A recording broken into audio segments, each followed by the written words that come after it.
When my cousin Adam and I were in our early 20s, we went on a few camping trips around Colorado.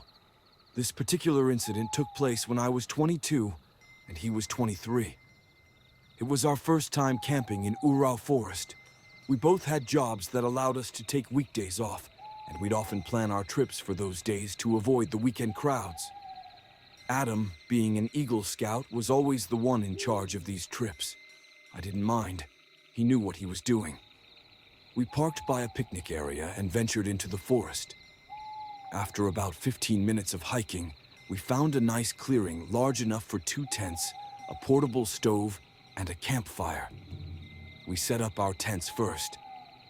Adam was quick, as usual, while it took me much longer, around 20 minutes.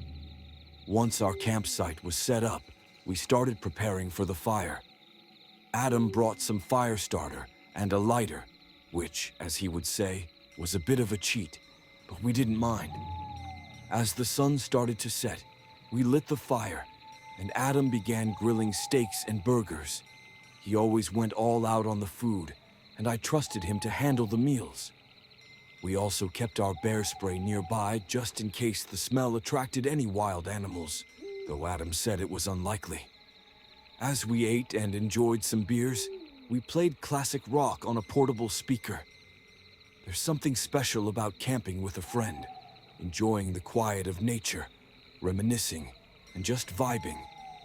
As night fell, we started playing card games. After a while, we switched to Uno. That's when we heard something from the woods. I paused the music, and we both listened. Footsteps and a humming. It sounded like a person, but it was odd.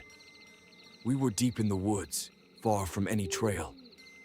Adam seemed unsettled too, saying it wasn't typical for anyone to be that far out, let alone someone walking around a campsite and humming loudly. We went back to playing cards, but the atmosphere had changed. A few minutes later, a large stick was thrown into our camp, landing right in the middle. It startled both of us. Adam yelled out, "Whoever's out there, leave us alone!" And we heard footsteps retreating into the darkness.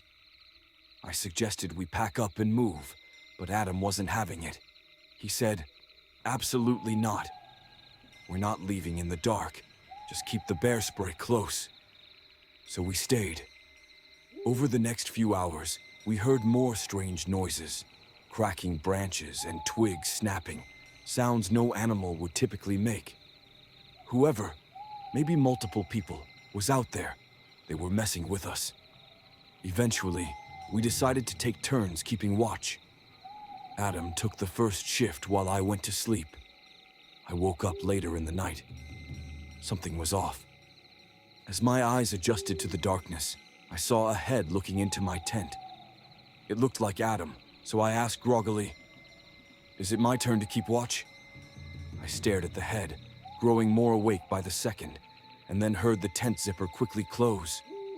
The head disappeared. Confused, I quickly unzipped my tent and peeked outside. The fire was out, and Adam was nowhere to be seen. I rushed over to his tent, unzipped it, and found him fast asleep. Chills ran down my spine. I started shaking him awake. "Adam! Someone's here!" It took him a moment to snap back to reality, but once he did, he grabbed his bear spray. He said he must have dozed off while reading, but now he was alert. He suggested I sleep in his tent with him that night. We both went outside, and as I grabbed my sleeping bag, I heard the humming again. We rushed back inside Adam's tent, closing it tightly with our bear spray at hand. The hours dragged on, but we stayed awake, too scared to sleep. At one point, as dawn approached, we packed up our campsite quickly. Neither of us was feeling another night out there.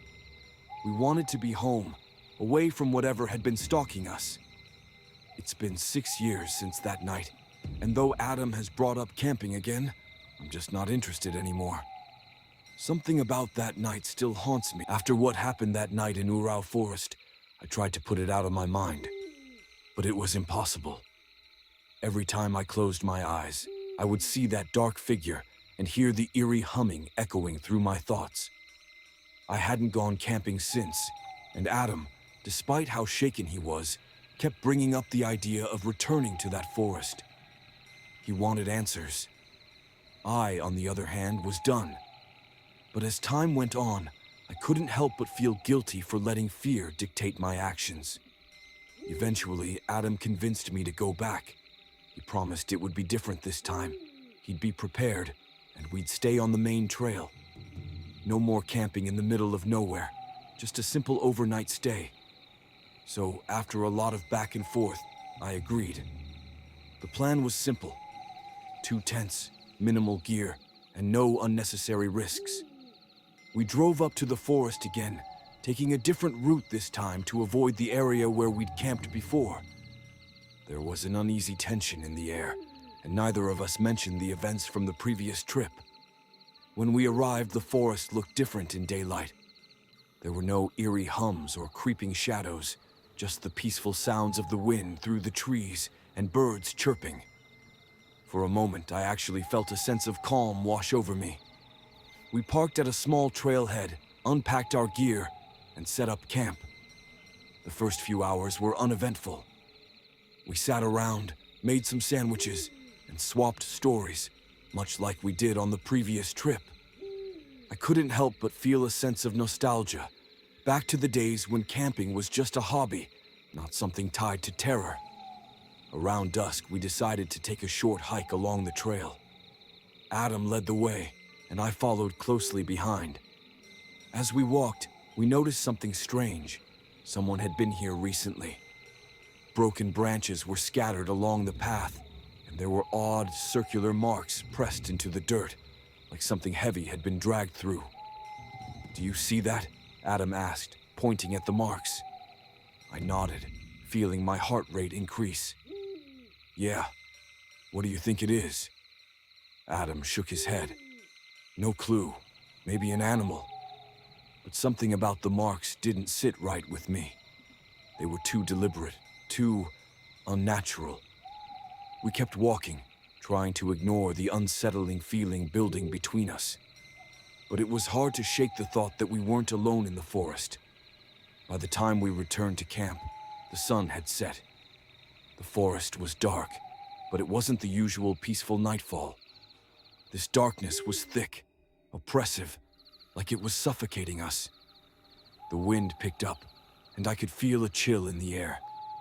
I glanced at Adam, and he was looking around too, his face tense. "We should probably stay close to the fire tonight," he suggested, his voice low. We set up a fire, and for a while, we just sat there, staring into the flames. But then the humming began again. At first, I thought I was hearing things. But no, there it was again. That faint, eerie humming, drifting through the trees. It was soft, but unmistakable. I froze, my heart hammering in my chest. Adam must have heard it too. He stood up abruptly, his eyes scanning the darkness beyond the reach of the firelight. "Did you hear that?" I nodded, my throat tight. "Yeah, it's the same thing from last time." The humming grew louder, as if whatever was out there was getting closer. It wasn't just a sound anymore. It was a presence, a malevolent force moving in on us. Adam grabbed his flashlight, shining it into the trees. But all he caught was the dense underbrush and shadows dancing in the wind. We both knew we weren't alone. Before we could say anything, a twig snapped behind us. We turned in unison, the beam of the flashlight cutting through the blackness. Nothing. I swear I saw something move in the distance, but when I blinked, it was gone. "Did you see that?" I whispered. "Yeah," Adam replied, his voice tense. "We're not alone." We sat in silence for a few minutes, the only sound the crackling of the fire. Then we heard it again. Footsteps, close. Suddenly the fire sputtered and went out, plunging us into complete darkness. The flashlight flickered and died. We were plunged into an abyss of silence. I felt a shiver run down my spine as a shadow seemed to move just outside the edge of the fire pit. I grabbed the bear spray from my bag, my hands shaking, but the weight of it did little to comfort me. Then, without warning, a figure stepped into the clearing. I could barely make out the silhouette of a person, but there was something horribly wrong about it. Its body was too thin, its movements jerky and unnatural, and its eyes, they weren't human. I tried to speak, but no sound came out. Adam stood up quickly, yelling, "Who's there?" The figure didn't answer. Instead, it tilted its head, slowly, as if it was studying us. And then, it began humming again. But this time the humming wasn't soft. It was loud and unearthly, vibrating the very air around us. Adam's voice broke through the sound. "Run! Now!" We didn't need any more encouragement. We turned and ran, blindly, fear overriding all reason, as the sound of the humming grew louder behind us. We didn't stop until we reached the truck. Our hearts were racing, our breath ragged, and we didn't look back. As we drove away from the forest, I couldn't shake the feeling that something was still following us, lingering just beyond the reach of the headlights. We didn't speak, both of us knowing that neither of us wanted to acknowledge what we'd just experienced. I didn't want to go back to Uro Forest, and I didn't want to ever think about that thing we saw. But I knew, deep down, we were far from finished with it.